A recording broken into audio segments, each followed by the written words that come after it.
크게 박수를 드리도록 하겠습니다. 푸른 마르고 꽃은 시드나 여호와의 말씀은 영영이 변하지 않을 것이다. 천지는 다 옷과 같이 헤어지겠지만 주는 영존하시겠고, 그 하나님의 말씀을 평생에 듣던 말씀, 주 예수 크신 사랑 또 들려주시오. 귀한 찬양 감사드립니다. 여러분, 우리가 바쁜 일상을 살아가다가 정말 오랜만에 중고등학교 동창을 만나게 된다고 생각을 해봅시다. 그것 때문에 이제 회사의 일정이나 또 아이들을 또 맡아줄 사람들이나 여러 가지 일들을 다 이렇게 하루를 정말 준비를 했어요.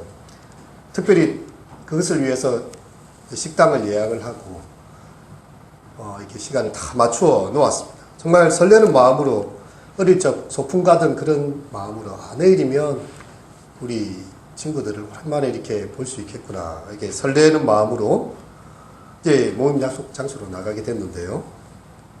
갑자기 막 카톡 이렇게 옵니다. 문자 메시지가 꼭 하고 오는데 그 내용인즉, 내 오늘 못 가겠네, 미안해.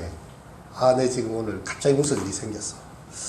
여러분, 그런 연락들이 약속이나 한 듯이 이렇게 오고, 혹은 그런 연락도 없이 나 혼자 이렇게 그 식당 앞에 서 있다, 약속 앞에 장소에 서 있다. 여러분, 그런 상황이 발생한다면 어떤 기분이 들 것 같습니까? 여러분, 친구들과의 오랜만에 약속이라면 그래도 그렇다, 얼마나 바쁜 일이 있고 갑자기 또 그런 일이 생겼으면 그럴 수 있을까 생각할 수 있습니다. 근데 이제 장성한 자녀의 결혼식을 앞두고 지금까지 초청장을 보내고 예식장을 찾고 많은 것들을 준비했는데요. 와야 될 친척들, 축하객들이 아무도 나타나지 않고 급하게 못 오겠다는 연락만 줄줄이 오게 된다면 결혼식장에 있는 예식을 주관하는 그 부모들의 마음 얼마나 속이 타겠습니까? 지금 자리에 와야 되는데 아무도 없을 때 정말 마음이 다 들어가겠지요. 근데 오늘 예수님께서 다시 비유로 대답하여 이르시되, 천국은 마치 이와 같은데 어떤 임금, 자기 아들을 위하여 혼인잔치를 베푼 어떤 임금님의 사정과 같다라고 이야기를 하고 있어요. 모든 것이 다 갖추어졌으니 혼인잔치에 오소서. 여러분, 모든 것을 다 준비했습니다. 이 하루를 위해서 음식을 준비하고 소를 준비하고 살찐 짐승을 잡았고 오찬을 다 준비를 해놨어요. 그리고 이제 손님들을 다소 긴급하게 이렇게 부르러 이렇게 종들을 보내게 됩니다. 당시에 유대인들은 이게 잔치를 이렇게 열게 됐을 때요, 음식을 어느 정도 적당하게 준비를 해야 되기 때문에 하루나 이틀 전에 다시 한 번 더 손님들에 대해서 미리 초대했지만 또 한 번 더 확인차 이렇게 뜻을 전하는 관습이 있었습니다. 그래서 예상 인원만큼의 충분한 식탁을 준비하고요, 선물을 준비하고, 이제 당일날 이제 손님들에게 지체 없이 오시기만 하면 됩니다. 이게 두 번째 초대고 마지막 초대가 되는 그런 상황이 된 것입니다. 본격적인 초대 자리인 것이죠. 근데 오늘 본문에 보면요, 참으로 깜짝 놀랄 그런 표현들이 있습니다. 그들이 돌아보지도 않고 한 사람은 자기 밭으로, 한 사람은 자기 사업하러 가고 그 남은 자들은 종들을 잡아 모욕하고 죽이니, 이렇게 되어져 있어요. 여러분, 한결같이 약속이나 한 듯이 다 거절하고 있는 그런 상황이 된 것입니다. 친한 친구와의 저녁 식사도요, 쉽게 거절할 수가 없습니다. 하물며 임금님과의 약속을 거절하는 것은 정말 노골적인 모욕이 되는 것입니다. 근데 거절하는 명분이 내가 지금 아버님이 돌아가셔서 갑자기 상을 치르게 되었네, 이런 이야기가 아닙니다. 지금 우리 아내가 응급실에 가게 돼서 정말 못 가서 미안한, 이런 상황이 아니에요. 말도 안 되는 정말 사소하고 그런 이야기들입니다. 돌아보지도 않아요. 그 종들의 외침에 대해서 거절하고 있을 뿐만 아니라 자기 밭으로 가요. 자기 상업차로 갔다고 이렇게 이야기를 합니다. 예전에 보험성가 중에 죄송해요, 죄송해요. 정말 잔치에 갈 수는 없어서 장가 가야 하고 소도 사야 하고 농가밭에 가서 할 일은 많아 내 의아리 죄송해요. 그런 노래가 있었는데요. 여러분, 자기 밭에 일하는 거요, 하루 이틀 하는 일입니까? 아마 뭐 몇 년씩, 몇십 년씩 해온 그런 일입니다. 지금 임금님과 약속은 아주 특별한 시간이에요. 미리 조치를 해서 하루 정도 쉬게 할 수도 있고요. 오직 급한 일이면 다른 사람에게 맡겨놓고 올 수도 있는 일입니다. 그런데 이 왕이 보낸 그 사신들, 종들을 돌아보지도 않고 나는 일이 바쁘니 내 밭으로 가야 되겠다. 내 일하러 가야 되고 상업차야.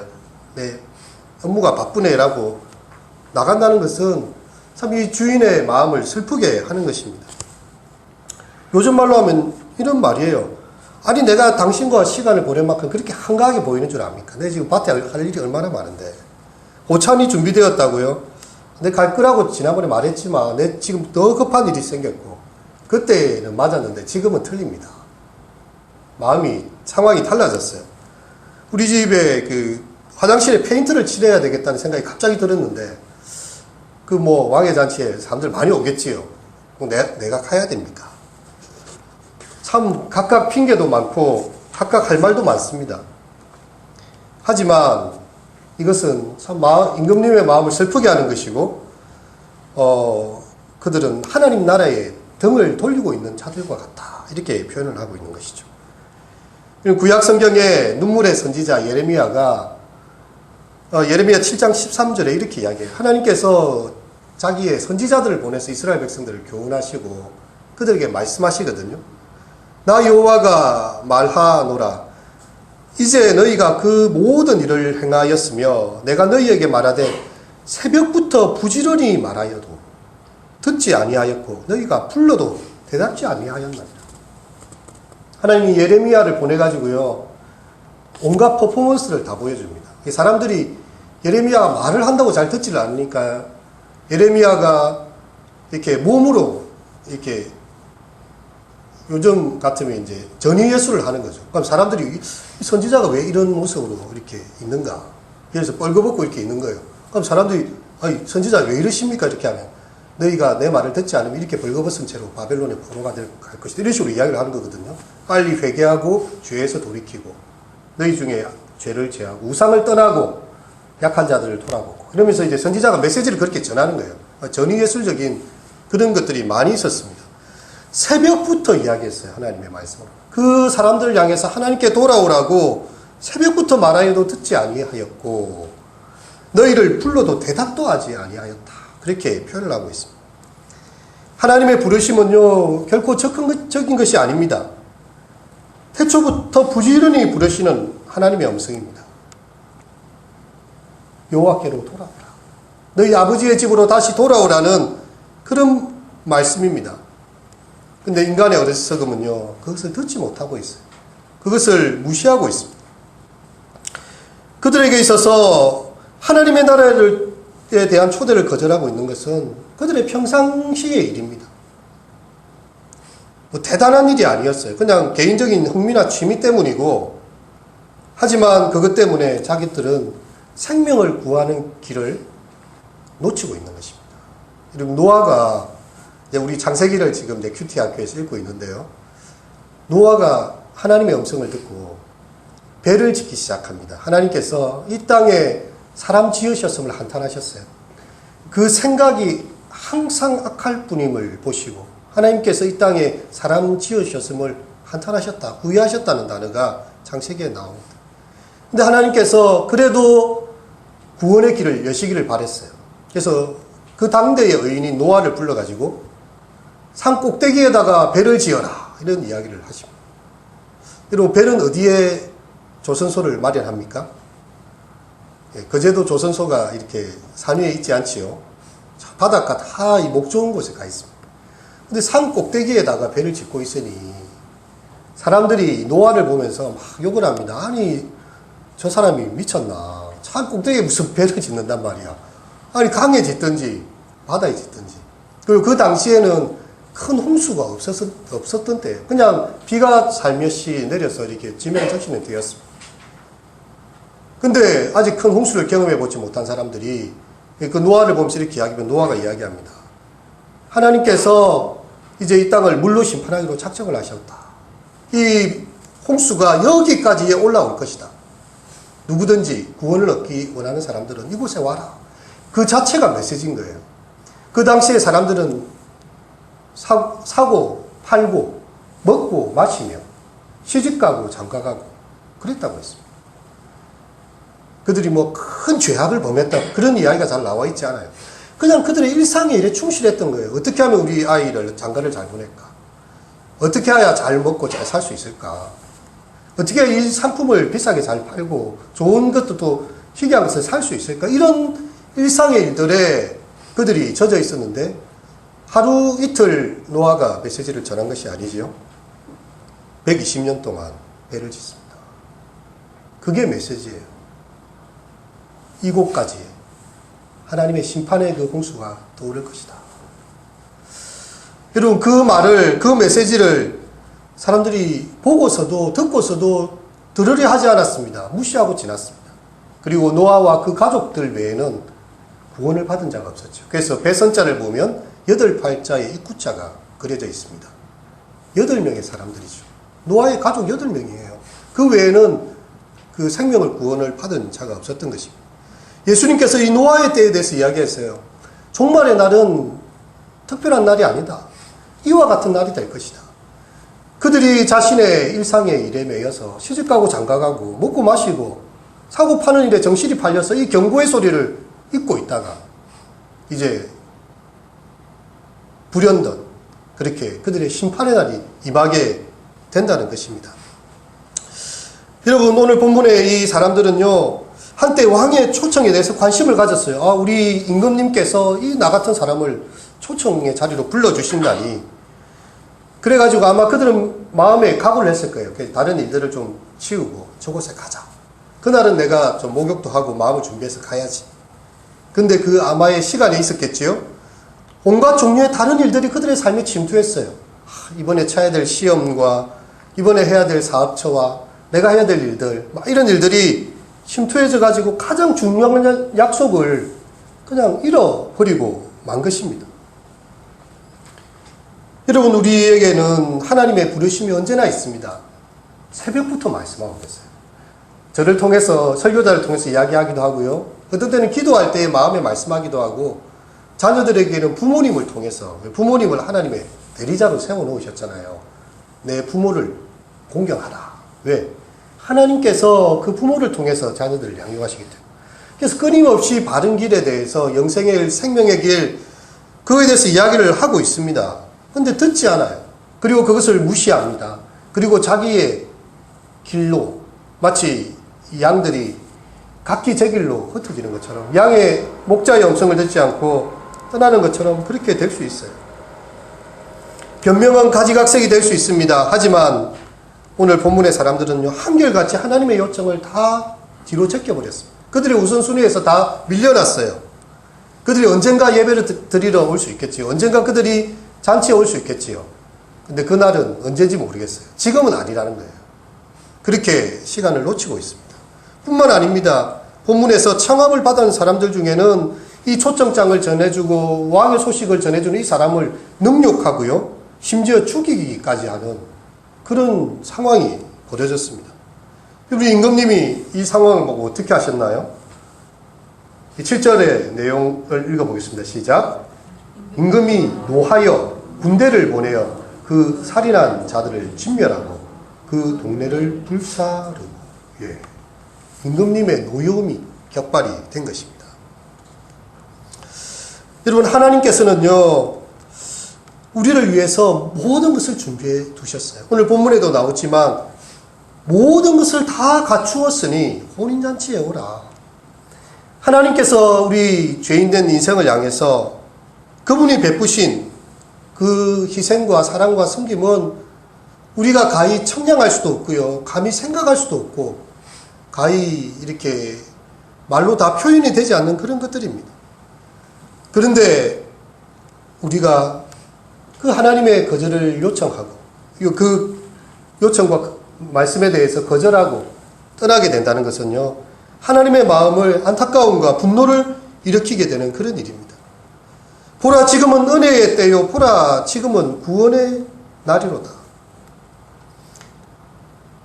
저는 한 목사님께 물어봤습니다. 이 진주에 교회가 얼마나 되나요? 한 210개 정도 된다고 들었습니다. 부산이 350만 인구에 1800여 교회가 되거든요. 약 10%의 크리스찬이 있다, 이렇게 표현을 하는데, 진주는 3% 정도. 그러니까 이제 우리나라에서 가장 복음화율이 떨어지는 것이 제주도입니다. 워낙에 이제 미신이 강하고, 또 예전에 그 토속신앙이 강하다 보니까 복음이 잘 들어가질 않았어요. 근데 이 진주와 사천, 우리 쪽의 서부 경남 지역이요, 전국에서도 복음화율이 가장 이렇게 떨어지는, 그야말로 복음의 불모지고, 그렇기 때문에 교회가 있어야 될 곳이고 복음의 외침이 있어야 될 자리가 바로 이곳입니다. 여러분, 제가 서울에서 이렇게 노방전도를 참 많이 다녔는데요. 그 서울의 서초구, 강남 이쪽에 길가에 청년들, 학생들 혹은 사람들 만나면요, 교회 안 다니는 사람이 없어요.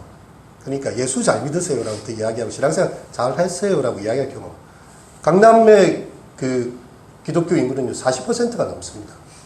그러니까 두 사람 중에 한 사람은 교회 다니는 거예요. 자기 가족 중에 한 명은 교회 다니는 것이고, 어쨌든 교회 문화에 익숙해져 있고 그게 자연스러운 그런 동네예요. 근데 우리 진주는요, 정말 여기에 있는 분들이 밖에 나가면 크리스찬이 어디 숨어 있는지 모를 정도로 식당에서 기도하는 사람을 보면 반갑고, 어쩌다가 버스에서나 여기서 성경책을 읽는 사람이 보면 너무 희귀하고, 아, 교회 다니는 사람이 저기 있구나라고 발견되는 것만으로도 굉장히 기쁜 곳이라는 거죠. 여러분, 그래서 우리는 정말 하나님 안에 있는 이 복음의 놀라운 소식을 그들에게 전해주려 합니다. 결혼식 날이 동텄고 잔치가 준비되었기에 우리는 하나님의 이 복음의 말씀, 평생에 듣던 말씀 또 들려주시오, 우리가 들었던 이 말씀 또 다른 사람들도 듣게 해주시오, 그렇게 복음을 전하고자 합니다. 계시록에서는요, 이 하나님의 나라를요, 천국의 잔치로 비유하세요. 주 우리 하나님 전능하시니가 통치하시도다. 즐거워하고 크게 기뻐하며 그에게 영광을 돌리자. 결혼식이 이르렀습니다. 결혼잔치에 초대받은 자들은 복이 있도다. 어린 양의 그 잔치에 나오는 그 백성들, 그 초대받은 자들이 복되다고 이야기를 하고 있습니다. 바로 이것이 우리의 복음의 자리고요, 이 생명의 초대의 자리가 되는 것입니다. 처음 이 잔치에 오기로 작정된 사람들이 다 한결같이 다 거절을 하고요, 임금은 그 종들을 다시 보냅니다. 이제 길가로 나아가라. 악한 자나 선한 자나 만나는 대로 모두 데려오라. 그래서 누가복음 14장에 보면 길가와 산울타리가로 가서 사람들을 강권하여 데려다가 내 집을 채우라라고 그렇게 이야기를 하고 있습니다. 그리고 이 강권하다는 단어는 좀 강한 단어입니다. 왜냐하면 이 단어의 의미는요, 오기 싫어하는 사람을 낯선 곳에 억지로 끌고 오라는 그런 말이 아니에요. 생각해 보십시오. 지금 종들이 갑자기 산울가로 나갔어요. 그냥 있는 사람들, 아무데도 갈 데가 없어서 그냥 죽치고 앉아있는 사람들한테 임금님께서 오늘 당신을 이곳에 오라 하신다. 그럼 이 사람들이 어떤 반응을 하겠습니까? 아니, 이 사람이 뭘 주소를 잘못 찾아왔는가? 아니, 나 같은 사람을 왜 임금님이 초청을 하신단 말인가? 임금님 집에 나처럼 가난하고 무식하고 보잘것 없는 사람이 초청을 받기가 가능하단 말인가? 아마 이런 식의 반응이 나올 게 분명해요. 그래서 그들을 강권하여 데려다가, 아니 지금 임금님이 당신을 오라고 지금 불렀다라고 그들이 어리둥절하다 할지라도 데려오라는 거예요. 그렇게 해서 선한 자나 악한 자나 다 데려오니까 혼인잔치에 손님이 가득하다, 이렇게 이야기를 하고 있습니다. 이 주님의 부르심에는요, 조건과 제한이 붙어 있지 않아요. 우리가 아무리 스스로가 자격이 없다고 느껴질 수가 있고요, 그분께 친근하지 못하고 정말 내가 착하게 살지도 못하고 항상 뭔가 죄책감을 가지고 사는 우리의 연약한 모습이라 할지라도요, 하나님은 누구나 부르십니다. 그리고 우리는 이 초청에 의해서 이 자리에까지 왔어요. 그리고 하나님의 은혜의 기쁨을 조금이라도 맛을 보게 된 것입니다. 이제 우리는 이 왕의 초청이 필요한 사람들을 누구에게나 가서 이야기하면 돼요. 아니, 나 같은 사람도 교회에 갈 수 있나요? 언제나 열려 있습니다. 누구나 올 수 있습니다. 가방끈이 길든 짧든, 아이든 어른이든, 부자든 가난한 사람이든, 몸이 좀 불편한 사람이든 상관없습니다. 이 복음은 누구에게나 다 들려져야 될 것입니다. 오늘 10절의 말씀처럼 악한 자나 선한 자나 천국의 말씀을 듣고 나오기만 하면 거기에 제약이 없는 것이죠. 골로새서 3장 11절에 보면 이 복음에는 헬라인이나 유대인이나 할례당이나 무할례당이나 종이나 자유인이나 아무런 차별이 없다고 이야기하고 있습니다. 로마서에서도요, 3장 22절에 예수 그리스도를 믿음으로 말미암아 모든 믿는 자에게 미치는 하나님의 의인이 차별이 없다. 근데 여기에 단 한 가지 제한만은 남아있어요. 오늘 본문의 11절에서 14절의 내용을 보면요, 임금이 손님들을 보러 들어올 새 거기서 예복을 입지 않은 한 사람을 보고 이르되 친구여 어찌하여 예복을 입지 않고 여기 들어왔느냐 하니 그가 아무 말도 못하거늘 임금이 사환들에게 말하되 그 손발을 묶어 바깥 어두운 데에 내던지라. 거기서 슬피 울며 이를 갈게 되리라 하니라. 청함을 받은 자는 많되 택함을 받은 자는 적으니라. 여러분, 여러 모양의 사람들로 잔치자리가 가득 채워졌습니다. 그리고 이 손님을 맞이하기 하기 위해서 임금이 들어왔어요. 근데 그 사람들 중에 예복을 입지 않는 단 한 사람이 있었습니다. 그 당시에 잔치를 할 때에요, 초청하는 사람들이 입고 올 예복을 한 벌씩 보내면 그 옷을 입고 오게 되어 있습니다. 그렇지 않으면 이제 혹시 자객이나 임금을 해하려는 사람이 올 수 있기 때문에 이 초청자 명단이 딱 나오게 되어 있는 것이죠. 근데 이제 길거리에서 닥치는 대로 불러서 마구 불러왔으니까요, 아마 문간에서 급하게 이 사람들의 옷을 입혀서 보내었을 것입니다. 모두 다 주인이 마련한 옷을 다 입었어요. 하지만 어찌된 영문인지 단 한 사람만은 옷을 입지 않고 있었습니다. 이 사람은 할 말이 없었어요. 여러분, 우리가 이전에 입었던 옷이 어떤 것이든 상관이 없습니다. 그것이 추하든 더럽든 상관하지 않습니다. 다만 우리가 예복을 입기만 하면 되는 것입니다. 이 예복은 무엇일까요? 우리가 마태복음 전체 문맥을 살펴보면요, 이 예복은 다른 것이 아니라 예수님을 믿는 것입니다. 그리고 그 말씀대로 살아가는 것입니다. 단지 예수 그리스도를 나의 주로 고백하고 그를 따르기만 한다면 그것이 단 한 가지 조건일 뿐, 그 나머지 어떤 것들은 상관하지 않는 거죠. 우리의 눈에 보기에 좋은 방식으로 구원을 받는 것이 아닙니다. 하나님께서 열어놓으신 길, 그 구원의 길을 통해서만 아버지께로 갈 수가 있는 것입니다. 그리스도로 옷 입지 않고는, 그분으로 말미암지 않고는 구원을 얻을 다른 이름을 우리에게 주신 적이 없다. 기록된 바 의인은 없나니 하나도 없으며 깨닫는 자도 없고 하나님을 찾는 자도 없고 다 치우쳐 한 가지로 무익하게 되고 선을 행하는 자가 없나니 하나도 없도다. 너희가 다 믿음으로 말미암아 그리스도 예수 안에서 하나님의 아들이 되었으니 누구든지 그리스도와 합하여 세례를 받는 자는 그리스도로 옷 입었느니라. 그리스도로 옷 입는 자, 그리스도를 나의 주로 고백하기만 하면요, 그 천국의 문이 열려지고 어린 양의 잔치에 들어가게 되는 것이죠. 이 말씀의 포인트는 이 마지막에 있는데 14절을 다 함께 같이 읽어보도록 하겠습니다. 시작. 청함을 받은 자는 많되 택함을 입은 자는 적으니라. 하나님의 말씀은요, 이 천국의 소식은 많은 사람에게 들려집니다. 청함을 받는 데는 제한이 없어요. 하지만 그분의 잔치에 참여하고 그 은혜를 잊게 되는 사람, 택함을 입은 자는 적다고 성경에 이야기를 하고 있습니다. 여러분, 이 본문의 이 1차적인 뜻은요, 유대인을 향한 것이에요. 유대인들에게는요, 마치 하나님께서 그 아브라함을 택하시고 그들을 또 그 애굽에서 택하여 불러내시고 또 가나안 땅에, 젖과 꿀이 흐르는 땅에 이렇게 이르게 하시고 또 그들에게 모세와 선지자를 보내시고 정말 그들에게 꾸준히 말씀해 오신, 그리고 마지막에 하나님의 아들이 오셨어요. 그들을 천국의 말씀으로 초청하십니다. 근데 이스라엘 백성들, 유대인들이 예수님을 어떻게 했나요? 예수님을 거절했습니다. 예수님을 십자가로 못 박았어요. 천국의 그 복음을 배격하고 자기를 향해서 복음을 전해주러 왔던 그 사람들, 세례요한까지도 옥배어 죽임을 당하는 그런 일들이 있지 않습니까? 유대인들은 그 복음을 거절하고 떠났던 것이지요. 그런데 이방인들에게는 그 복음이 이제 널리 전거하게 되었습니다. 여러분, 그 당시에 그 팔레스틴 그 지역에서 아시아의 조선이라는 이 또 우리나라 여기 그 당시에 이 곳에 사람들이 알기나 했을까요? 저곳에 어떤 사람이 사는지. 그들이 볼 때는 이방인입니다. 그런데 우리에게까지 복음이 전해져서 정말 우리가 이 복음의 아름다운 소식에 동참하게 된 것이죠. 여러분, 우리가 복음의 소식을 듣는 것 참 소중합니다. 잘 전해주어야 돼요. 하지만 혹시 거절하고 그들이 받지 아니한다면요, 또 다른 사람에게로 그 복음을 전해 주어야 하는 것입니다. 우리가 이 태신자를 위한 초청 가이드를 여러분에게 넣어드렸는데요. 정말 우리가 그 한 분을 초청하기 위해서 모바일 초청장을 보내었다, 작은 선물을 하였다, 손편지로 글을 적어서 편지를 전해주었다, 전화로 연락하고 있고 만나서 차를 마시고 필요를 섬겨주고 지속적으로 기도하고 있다. 우리는 최선을 다해서 이 작정된 영혼을 위해서 그렇게 섬기고 기도합니다. 하지만 혹시 그들이 거절한다 할지라도요, 우리는 또 누군가가 이 복음을 들을 수 있도록 또 기도할 수 있습니다.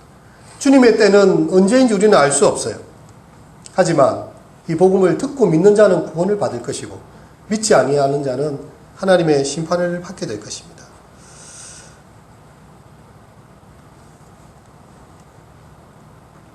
제가 이번에 그 창원의 장신대학에 더 라이트라는 창작 뮤지컬을 보고 오게 되었는데요. 경남 부산 선교의 첫 선교사였던 그 조셉 헨리 데이비드라는 선교사의 이야기였습니다. 그것을 이제 뮤지컬로 이렇게 했고, 그 호주의 나이 드신 어르신들이, 그 파란 눈에 흰머리의 이 어르신들이 와서 아마 헨리 데이비드와 관련된 빅토리아 장로교 출신들의 아마 그 분들인 것 같아 앉아 계시고, 헨리 데이비드가 이렇게 굉장히 뛰어난 학생이었습니다. 그리고 그가 이른 나이에 학교에 교장을 하게 됐어요. 근데 이제 내가 자기가 어떤 편지를 읽고 선교의 소식을 듣고 조선이라는 나라에 복음을 전하러 가야 되겠다는 마음이 드는 거예요. 친구들이 다 뜯어말립니다. 아니, 결혼이라도 하고 가야지. 이 젊은 나이에 뭐 간단 말인가. 이제 겨우 학교가 세워졌고, 이제 이 아이들을 잘 가르치고 있는데 교장이 떠나면 이 학교는 도대체 어떻게 해야 된단 말이야. 선교, 아니, 자네 1년 전에 인도에 선교하고 오지 않았나? 왜 지금 또 저 조선에 간단 말인가? 조선이 어떤 나라인지 도대체 알기는 하는가? 근데 이 조셉 헨리 데이비드가요, 하나님의 마음을 그가 읽게 돼요. 하나님께서 하나님의 일을 하십니다. 그분이 그 구원의 일을 하세요. 하지만 그 일에 내가 조금이라도 사용되고 동참할 수 있다면 하나님, 내가 그 길을 가겠습니다. 그리고 그가 99일 동안에 그 배를 타고요. 예. 항해가 얼마나 그 당시에 힘들었겠습니까? 130년 전에. 그래가지고 그 조선에 도착해서 서울에 가서 이제 언어를 연수를 받게 됩니다. 얼마나 한국은 이렇게 언어 감각이 뛰어났던지 당시에 그 언더우드 선교사가 자네 그 부산에 가지 말고 서울에 남아서 이쪽에 복음을 전하는 게 낫지 않겠나? 아닐세. 저기 부산에 지금 복음 전사는 아무도 없어. 저기에 선교사들이 아무도 오지 않아. 아펜젤러, 알렌, 언더우드 다 서울에 와서만 사역을 하잖아요. 부산에 가서 저 경남 지역에 복음을 전해야 되겠다는 거죠. 그래가지고 한 달 동안을 그 쪽복음을 들고요. 그 걸어오는 길에 동네를 들러가지고 복음을 나누어주고 그러다가 이렇게 병을 얻게 됩니다. 그리고 이제 4월 5일에 이제 한 달여 만에 이제 도착하게 되었는데 고열에 시달리고요. 정말 그 아픔이 있게 됐어요. 그때 이제 게일이라는 선교사가 그 곁을 지킵니다. 게일에게 그 했던 그 말이 그대로 뮤지컬에서 인용이 됐는데, 내가 건강하든지 병들든지 부하든지 가나든지 살든지 죽든지 우리 주님의 이름만 영광스럽게 할 수 있다면 그것이 내 삶의 가장 큰 이유가 아니겠는가. 그리고 그 다음날 부임하고 그 다음날 이 데이비드 선교사가 순교를 하게 됩니다. 낯선 땅에 와가지고 그렇게 죽을 이유가 무엇입니까? 우리가 볼 때는 정말 너무 허무해 보이고 너무나 안타까운 일이에요. 근데 호주 선교부에서 이 결혼도 안 하고 싱글 선교사로 정말 그 낯선 나라에 가서 복음 전하다가 풍토병에 걸려서 제대로 치료 한번 못 받고 죽은 젊은 선교사를 기억하면서요. 호주 빅토리아 장로회에서 120명의 선교사를 보내기 시작합니다. 그래서 진주에는 이제 거혈유 선교사로 오게 되고요. 라이얼 선교사라 이런 분들이 이제 와서 형평운동 이런 게 거기서 시작이 되거든요. 아니 하나님 앞에서 양반이 어디 있고 상놈이 어디 있고 같이 예배를 드려야지. 그 당시에 예배는 양반들 따로 드리고 나면 이제 백정들 와서 예배 드리고 이랬거든요.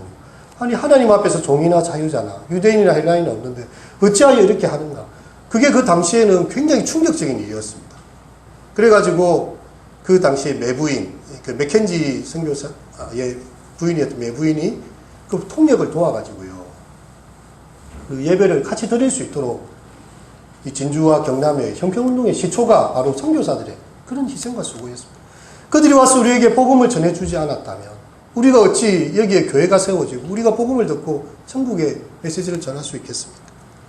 사랑하는 성도 여러분, 우리의 부족한 입술을 통해서 우리 곁에 있는 한 영혼을 하나님 구원하시기를 원하세요. 우리 주약교회를 통해서 이 지역에 있는 정말 복음에 갈급하지만 그것을 알지 못하는 자들에게 정말 아름다운 만남, 하나님을 알고 주 예수를 믿으라. 그리하면 너와 내 집이 구원을 얻으리라. 이 복음의 소식이 우리 성도님을 통해서 우리 교회를 통해서 전거되는 은혜가 있으시기를 축원합니다.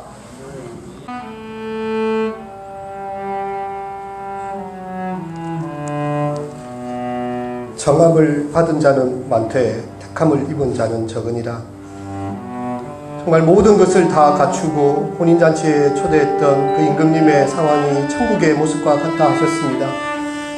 주님, 참 이방인이고 하나님을 알지 못했던 우리로 하나님의 백성 되고 천국의 소망을 갖게 하신 주님, 참 이제 우리를 통하여서 또 다른 이들에게 또 다른 한 사람에게 복음의 전도자가 되기를 원하심을 압니다. 이 종들이 여러 번 거절당하기도 하고 때로 그 일로 정말 능욕을 당하기도 하였지만 그 임금님의 명을 따라 그 아름다운 잔치의 초대장을 전해주었던 것처럼 우리가 우리 곁에 주의 복음을 들어야 될 자들이 때로 그 음성을 듣지 못하고 마음이 닫혀있다 할지라도 우리가 끊임없이 그들의 마음을 기도로 두드리며 사랑으로 두드리고 섬김으로 그들을 초청하여 마침내 주님의 잔치에 다가와 정말 그 택함을 입고 그 잔치에 참여하는 이들이 있게 하소서. 나를 통하여 서로야 한 영혼이 구원받는 그 놀라운 일이 또 다음 주일 우리 초청 예배를 통하여서 이루어질 수 있도록 성령님 우리를 사용하여 주시옵소서. 예수님의 이름으로 기도합니다. 아멘.